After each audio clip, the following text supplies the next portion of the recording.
আমরা ফিলিস্তিনিদের পাশে আছি, থাকবো। আমরা যোদ্ধা হিসাবে সেখানে যাবো। বিসমিল্লাহির রহমানির রহিম। শুধু আমার সম্মানিত কলিগ, সিনিয়র জুনিয়র এবং আমার সামনে ইলেকট্রনিক অ্যান্ড প্রিন্ট মিডিয়ার সম্মানিত সাংবাদিক বন্ধুরা, সবাই কষ্ট করে আসার জন্য আপনাদেরকে ধন্যবাদ জানাচ্ছি। আজকে কেন আমরা এই প্রোগ্রাম করছি, সবাই আপনারা অলরেডি অবগত আছেন ফিলিস্তিনিতে বর্তমান পরিস্থিতি কি যাচ্ছে। গত 8 দশক ধরে ওরা আমাদের উপরে অত্যাচার করে যাচ্ছে, ফিলিস্তিনিদের উপরে। তারা এটা করছে এবং করবে। আমরা প্রতিবাদ জানাতে না পারি, শুধু প্রতিবাদ না, আমাদের অত্যাচার বিরুদ্ধে সশস্ত্র প্রতিবাদ জানাতে হবে।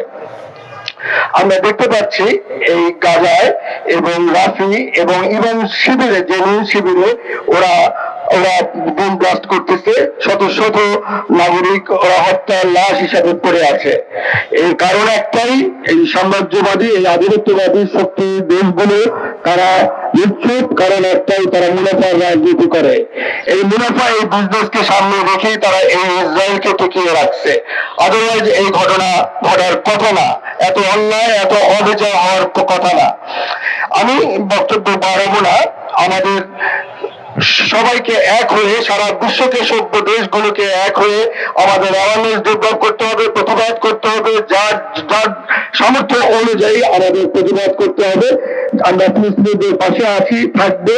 এবং আমি আত্মসারের সাথে যদি প্রয়োজন হয়, আমরা যোদ্ধা হিসাবে সেখানে যাব। যে আমিও ওখানে নাম লেখাতে রাজি আছি। এই বলে আমি আমার বক্তব্য শেষ করছি। খোদা হাফেজ। ধন্যবাদ সবাইকে।